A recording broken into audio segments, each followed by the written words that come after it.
If you have your Bibles this morning, if you'll grab them, go to Mark chapter 5, Mark 5, and then we'll jump over to 1 Peter 5 here in just a little bit. As the kids are filing out to Kids Club, go ahead and get to Mark chapter 5. I want to start with a story, a personal story this morning. And as I told the first service, I'm a little nervous to share it with a room this size with this many people because it does not make me look cool at all. Actually, it makes me look the opposite of cool. And so I want to tell you that up front and ask you to be gentle with me and be kind with the story you're about to hear. This was back when I was in college, so this was about 20 years ago. It was my sophomore year in college, and I had a crush on this girl that I had met. Actually, I had met her.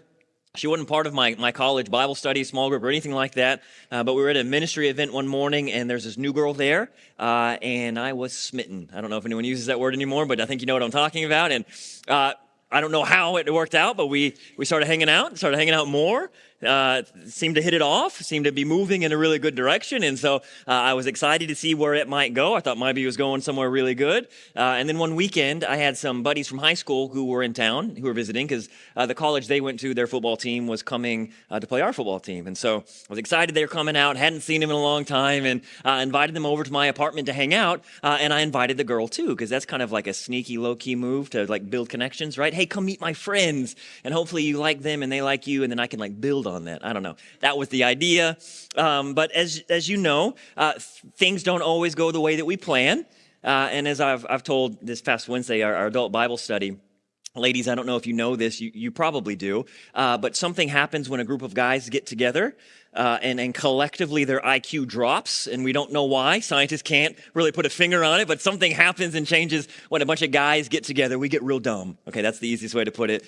So I had my buddies over, and we're excited, and I'm excited, and the girl's there, and everything seems to be going really well. And then I had told my friends that I had a recent discovery at a store. I had found and I had purchased for myself a Spider-Man suit. And I can already tell some of you are pulling away. Please stay with me. You said you'd be nice. So I had found this and bought this Spider-Man costume. And I need to tell you, it wasn't a mask. It wasn't a T-shirt. It was a full body costume, one piece. And if you can't tell, I mean, I'm built like Gumby. And so it's not like an impressive thing for someone like me to wear. But my buddies were excited. Naturally, you did what?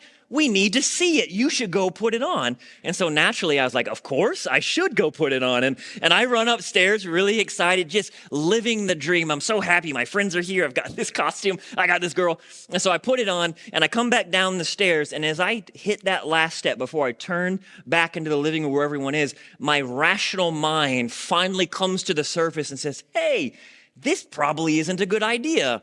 But it was too late. I was at the bottom step. There's no turning back now. So I turn into the living room and I jump out. Here's Spider-Man. Ta-da.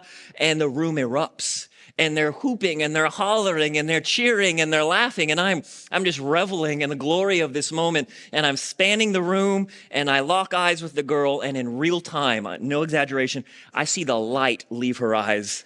And she's there physically, but she's not there emotionally or mentally or spiritually anymore. She's gone. And she never comes back. Seriously, that was the end of whatever was going that direction. I never saw her again. Didn't end well for me. I'm going somewhere with this. This is where I'm going with this. It's silly and it's fun and as funny as that story is, and I do love to share it. Not normally with this many people, but it's fun. But it made more of an impact on me than I expected it to. And it's not just that like things didn't work out with that girl. That's life. That happens. I had been through it before. I was going to go through it again more than once before I finally stumbled into Deanna, who I have now. But it was something deeper that I discovered that got stirred up in me.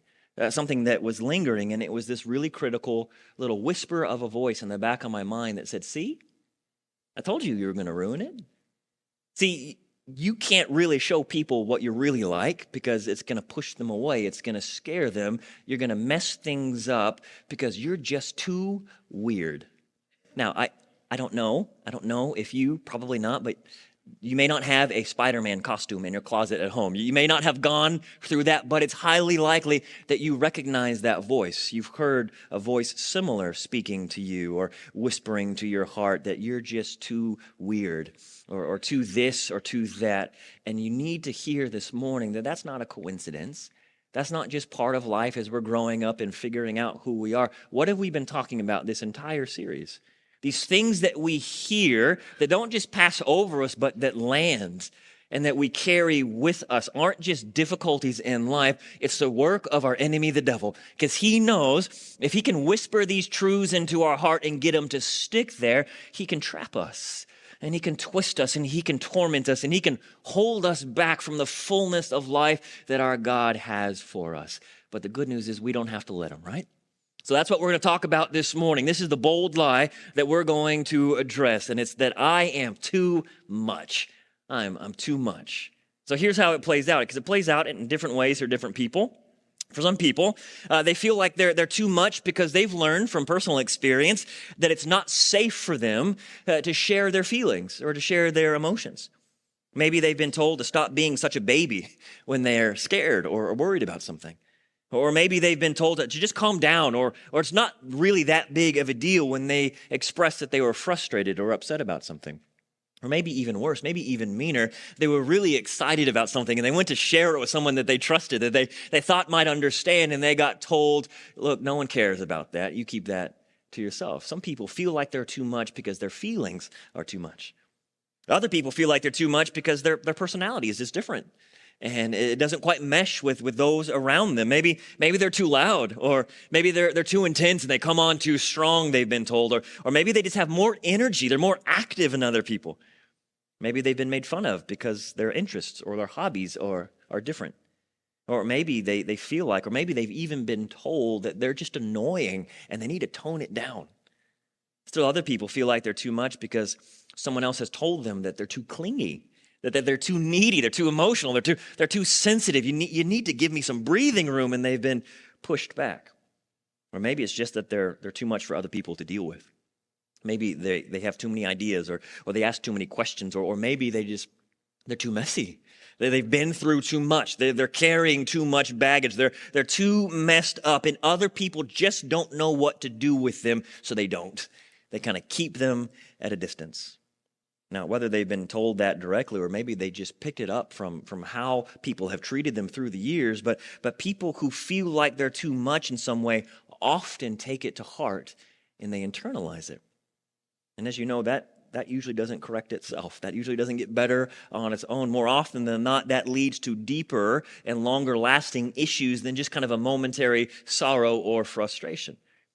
See, if someone feels like they're too much for long enough or deeply enough, they start to believe the lie that they're the problem, that there's something wrong with them, that they're bad or broken or faulty in some way, and it's entirely their fault. And if they keep thinking about it, it only serves to drag them down deeper, not to the point where they feel like they have problems, but they feel like they are the problem, that they're the burden, and they don't want to put that on someone else.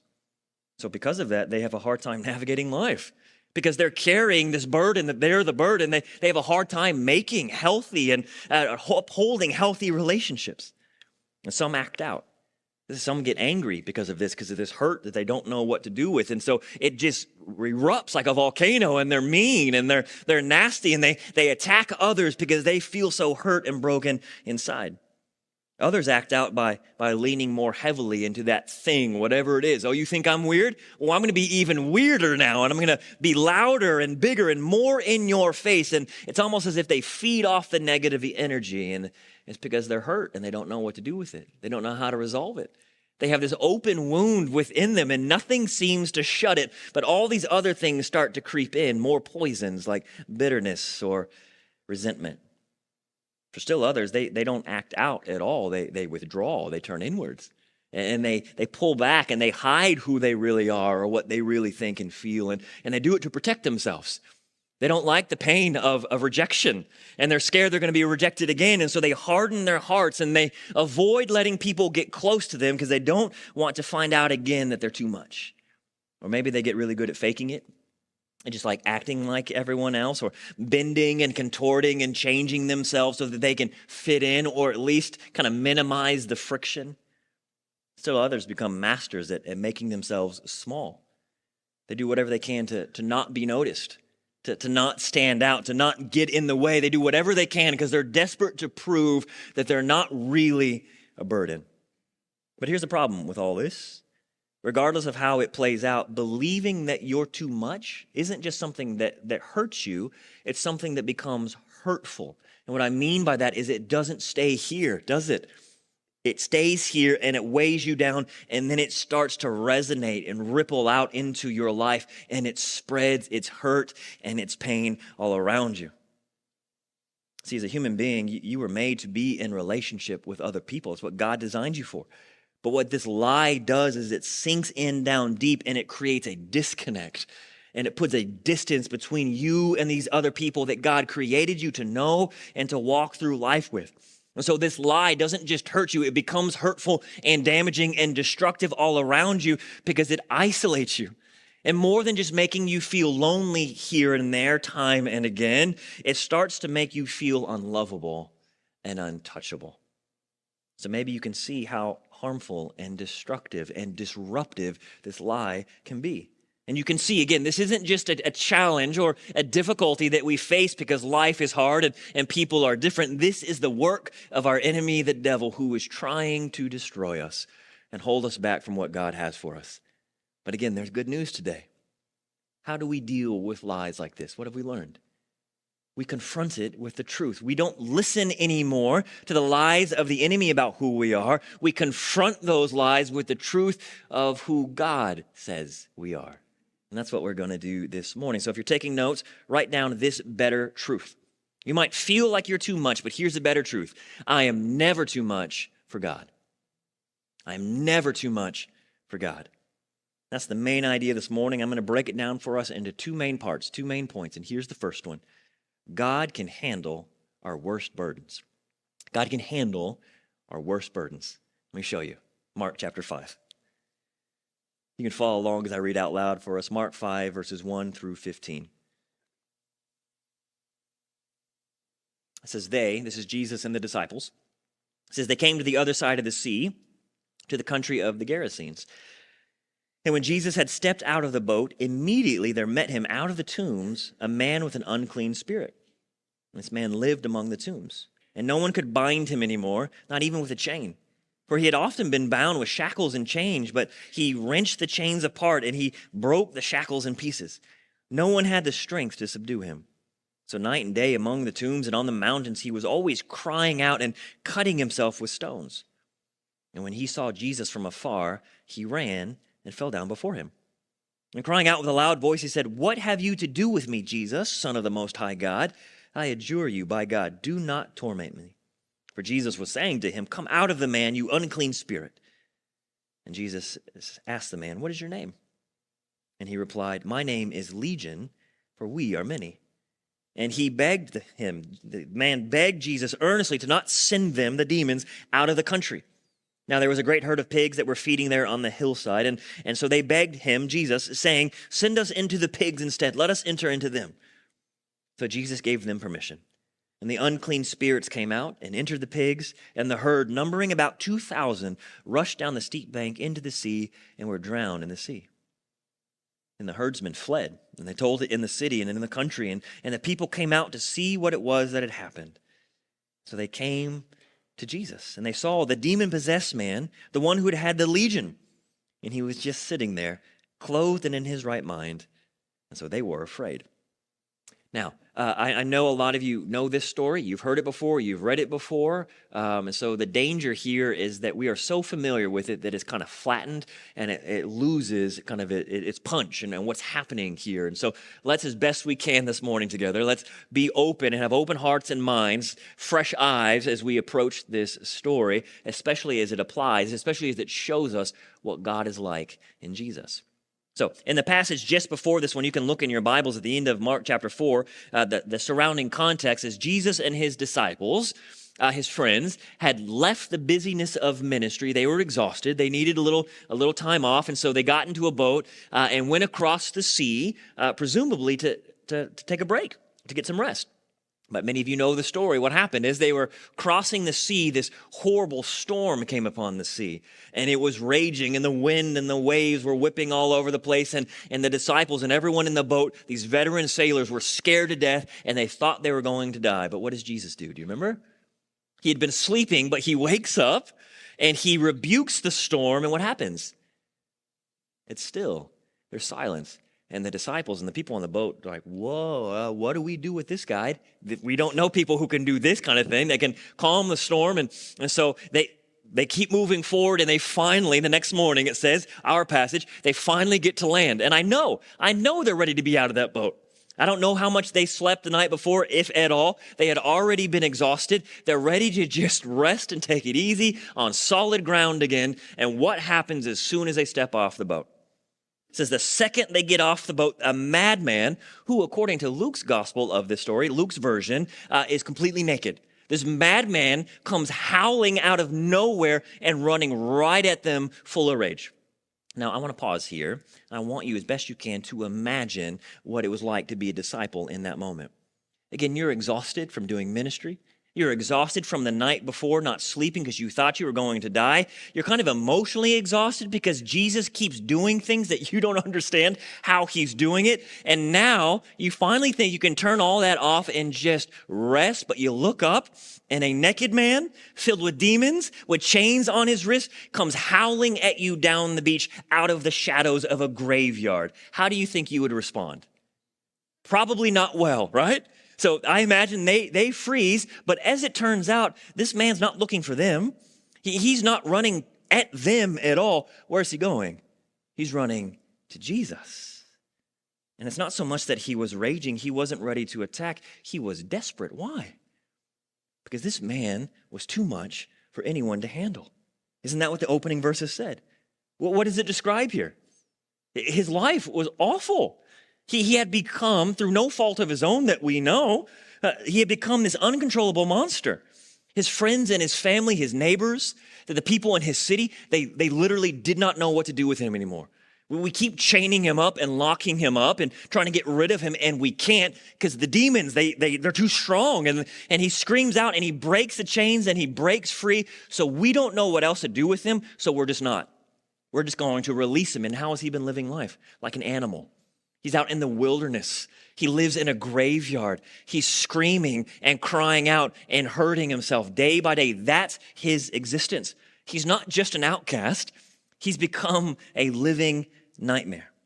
This man was literally too much for everyone else to handle. This man's history was too twisted. His baggage was too heavy. His suffering was too intense. His problems were too scary for everyone else, but not for Jesus. So he comes running up to Jesus with all his chaos and all his brokenness and all his madness and his darkness and his desperation on full display. Everything that makes him too much for everyone else, he comes running up to Jesus with, and Jesus doesn't even flinch. Why? I think there's two main reasons. One, Jesus knows and Jesus shows that he has all power and authority to face the darkness and to cast it out, right? That's what he's doing. He's not scared of the dark. And so he confronts the demonic forces that were residing within this man. He confronts them and he commands them to leave. But secondly, at the same time, and we can't miss this, this is important, Jesus deals with the demonic. He deals with the darkness in a way that no one else can. He has all the power and the authority to do so, and he does so. But he also has compassion for the man who is suffering. Do we see this? Both are at play at the same time. So the madman has come running up to Jesus, not to attack him. It says he falls down at Jesus' feet. That's a posture of humility. That's a posture of desperation, a posture of vulnerability. And he says he cries out. Look again at verse 7. And it's impossible for us today from our distance to really know where the line is. This man was afflicted by so many demons. We don't really know. Are the demons talking? Is it him? Is it some combination? We don't know where that line is. But look what he says in verse 7. He doesn't question Jesus' identity. He doesn't question Jesus' power or his authority. He questions his goodness. What does he say? He begs Jesus, please don't hurt me. Please don't hurt me. That's fear talking. That's desperation talking. He's worried that Jesus is going to see his mess. He's going to see his darkness and he's going to be treated just like everyone else treated him. That Jesus is going to push him away or punish him for what he's dealing with. But he finds out firsthand that Jesus isn't like everyone else. And Jesus isn't afraid of the dark. Jesus stands up to the dark and he casts the darkness out and he brings the man into the light of who Jesus is and he heals him. So can you imagine what it must have been like for this man now in this moment? All he had known for years was rejection and pain and suffering and torment. All he had experienced day by day was darkness and agony and the crushing weight of knowing that no one can help him, no one cares, I'm stuck like this forever. And then he met Jesus. For the first time in a long time, there was someone standing before him who wasn't running away. For the first time in a long time, there was someone who was looking back at him, who wasn't afraid to look him in the eyes. For the first time ever, there was someone who cared about him and could do something about it. And he did. And Jesus changed his life forever. Do we see that? So what we see here is this story isn't really about this man. And it's not really about the disciples. It's not about the townspeople. It's not really even about you and me. The story is about Jesus. And what is he showing us? He's showing us that no one is really off limits to God. No one is really untouchable or unlovable. No one is too far gone or too much to handle. God can handle even our worst problems and burdens. But it gets even better. That's just the first part. It's not just that God can handle our worst problems and burdens and fears and worries and darkness and all of that. It's that he wants to. That's the second part. I want you to write that down and you underline it. God can handle me at my worst, and he wants to. Look now at 1 Peter chapter 5. Just two verses. 1 Peter chapter 5, verses 6 and 7. Peter says, "Humble yourselves, therefore, under the mighty hand of God, so that at the proper time he may exalt you, casting all your anxieties upon him, because he cares for you." Now, I don't know if you know the background of this letter, but Peter wrote this letter originally to a group of Christians who were suffering, who were struggling, who were facing hardship and difficulty and persecution specifically because of their faith. And so Peter writes them this letter to encourage them, to strengthen them in their faith, to tell them not to give up, but to keep pressing on, to be faithful and to endure. And he doesn't do it by saying, hey, hang in there, gang. You can do it just a little bit longer, or maybe if you lean on each other, you'll get through. No, instead, what Peter does is he reminds them of where the true strength comes from. And he reminds them of the great hope they have. And he reminds them where their power is, and it's with the Lord. And in our passage, he gives them instructions on how then to stay rooted and grounded in the truth of what they have with God. Now, my main focus is verse 7, but I want to make a quick comment again about verse 6. So look again at verse 6. "Humble yourselves, therefore, under the mighty hand of God." Here's what I want us to consider and come to terms with this morning. First, humbling ourselves before God means we recognize who God is and what he's like, and then we act accordingly. We respond to who he is and what he's like. So what that means is you and I, we don't get to tell God who he is. We don't get to tell God what to think or how to act. We don't get to tell God how to run his kingdom. More specifically for us this morning individually, that means we don't get to tell God how to view us, how to think about us, how to feel about us, how to act and respond to us and our problems. What I mean by that is we can't assume that our problems and our burdens don't matter to him. We don't get to make that determination. That's not up to us. We're not in a position to tell God how to be God, right? And I have to say that because we do that, don't we?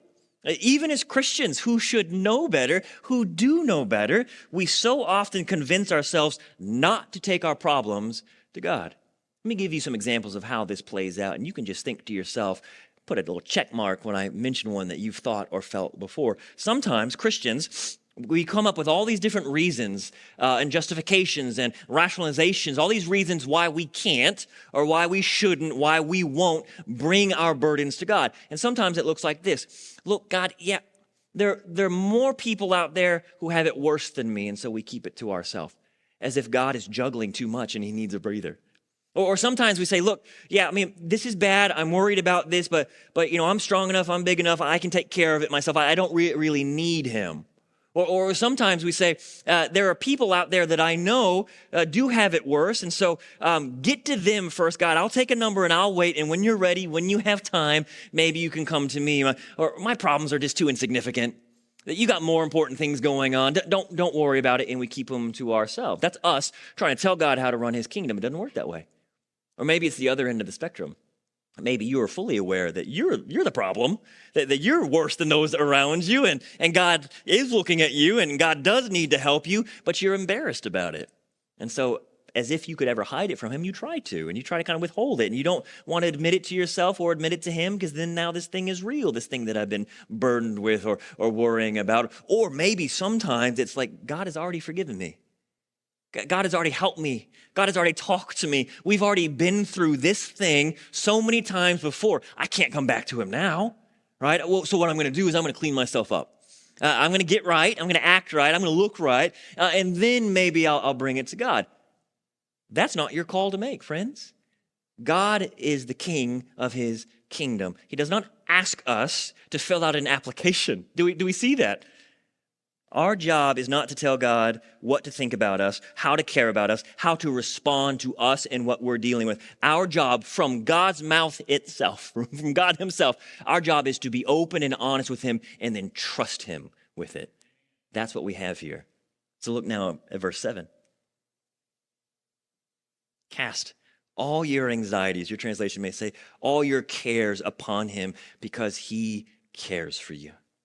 Now, before we talk about the practical application of this, and I'm going to get to that, I want you to settle something in your heart and your mind this morning. This is the most important truth.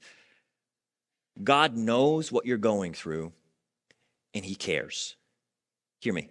God knows, and he cares.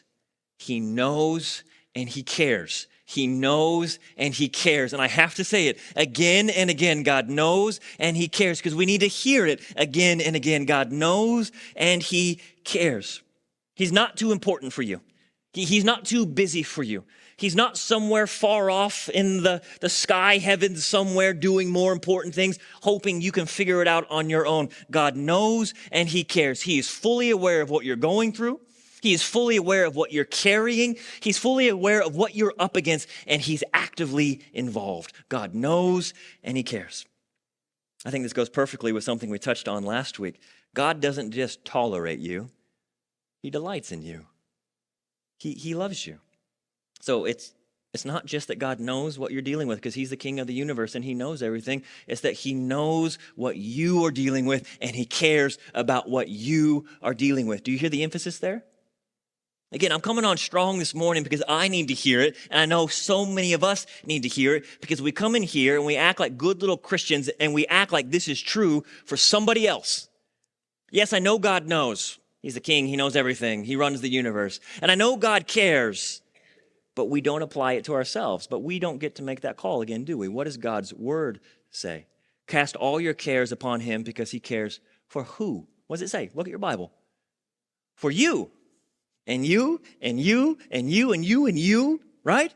And I have to play it up that strong because we keep pushing it away. It's someone else. Someone else needs it. Someone else gets it. Someone else deserves it. And God says, yeah, they do. And I'm going to give it to them, but I'm here for you too. I know and I care about you and your problems and your mess and your history and your fears and your worries, yours. I know and I care about you. That's the God that we have, but it keeps getting better. It keeps getting better because it's not that God cares about some of our problems. How many of them? All of them. Let's do the math. How many does that include? All of them. Every last one of them. He doesn't ask us if it's big enough, if he's got time, if we think we need to ask him for help. He says, all of them, give them to me. I can handle all of them. Give them to me. I want to handle all of them if you will just give them to me. How amazing is it that God is ready and waiting to bless us? He doesn't wait for us to get it together. He doesn't make us do all these fancy tricks or say just the right prayer, just the right way, or go to church enough or get cleaned up enough. We don't have to do anything fancy to get his attention because we already have it. We don't have to do anything special to be good enough or holy enough to earn his care. We already have it. His heart is already set upon us. All we have to do then is be open and honest and trust him. To trust him. He knows and he cares. He wants to, and he does. So what's the issue then we have? Again, if you're like me, I think you get that here. You don't always get it here. You get that here in church when it makes sense and it sounds good in this room, but then you go back home to your family, or you go back home to your job, or you go back home to your school, and the things that you know here don't play out so easily out there. So how do we do this? I want to cast my cares upon the Lord because I know he cares for me, but I don't always know how. Let me talk about that for just a moment. Let me give you an illustration that I have found helpful, and I hope it's helpful for you as well. Some of you know I have a little girl. My daughter is named Lucy, and she's 3. She'll be 4 this summer, and she is a lot. She's a lot of energy, and she's a lot of noise, and she's a lot of feelings, and a lot of personality, and I love it. She is a wild little adventure, and she's such a blessing. But the other day, something happened that I will never forget, and it speaks to what we're talking about. I heard her from the other room go into a meltdown, and she's at that stage where this is really common. And so I'm trying to train my dad ears. She's my second born, and so I like to think I have some experience to navigate these things. I try to listen for, she's crying. Is she hurt? Is she angry? Did her brother do something? I'm trying to discern, where is this coming from? And is it worth me showing up and helping out? And it was, because it wasn't getting any better. And so I go to investigate, and I go into her room where she's losing it. And I come into her room, and I don't even remember what it was, but she had something in her tiny, cute little hand, and she was not letting it go. And she was mad. So whatever it was, she was mad at. I can't remember if it was broken or just wasn't working the way that she wanted it to, and she was losing it. And so I enter, try to be calm and respond, and I say, "Hey, here, sweetie, give it to me, and I'll fix it." And she looked me square in the face, and she just grabbed it even tighter and kept screaming. And so I'm the adult. I'm supposed to stay calm in this situation. And so I ask her again, because I can tell at this point she's not just frustrated, she's stuck. She's been so mad, and she is so mad that now she can't not be mad. She is just stuck in a loop, and it's just making her madder and madder and madder. And so again, calmly, I kind of get down on her level, and I put my hand out, and I say, "Hey, give it to Daddy. I can help. Give it to me, and I'll fix it. I'll make it better. If you will just let it go." But she couldn't. And she wouldn't, and it took us forever to finally work through it and get her to the place where she calmed down and let it go so I could fix it. Maybe you can see where I'm going. How often do we do the same thing to God? We've got these things in our life, and we're real upset about them, and we ask God, "Take these from me," and we won't let them go. God, help me with this thing. I don't want it anymore. I'm tired of carrying it. God, I hate it. I'm exhausted. I'm miserable. Why won't you take this thing from me? And our knuckles are so white because we just can't let it go. God, help me. Take it. And God says, "I'll take it if you will give it to me. If you will trust me, if you will release your grasp, what you will find isn't just that I care enough to take it and deal with it, I will, but that I have something more and better for you." See, the truth is in life, so often we are wrapped up so tight with the things in front of us, the things we're worried about, the things we're burdened with, the things that we're carrying, and we get stuck in this loop and we can't get out. And even if we know enough to cry out to God, we don't know what to do. And so Peter tells us, God speaking through Peter says, you take that thing, this is an action word, and you cast it. You throw it. You do something with it. You let it go, so that God can take care of it, and so that you then can have what God has for you. Do we see that? This is the life that Christ brings us into. This is available to everyone. God has already offered this life through Christ to anyone who will receive it, but not everyone does. So maybe you this morning need to hear that this is the God that we can belong to if you have faith in Jesus. So let me close with this. I want to make something really, really clear for us in case we didn't know.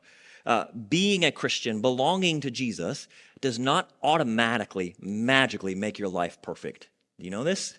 It doesn't make life easier or smoother. It doesn't resolve all your problems. But what it does do, as we sang earlier, is it gives us some solid ground to stand on. And what it does do is it gives us strength to face whatever we're facing, and it gives us hope to endure and keep going, and it gives us peace all along the way, because what happens is if we can finally let go of these things, we can receive God. And not just the blessings that he has for us, not just his solutions to our problems or his answers to our questions. What God loves to give more than anything is himself. I know and I care. I am your good Father. If you would just turn to me and if you would trust me to lead you. That's a call on our life today. I hope you hear it and I hope you receive it.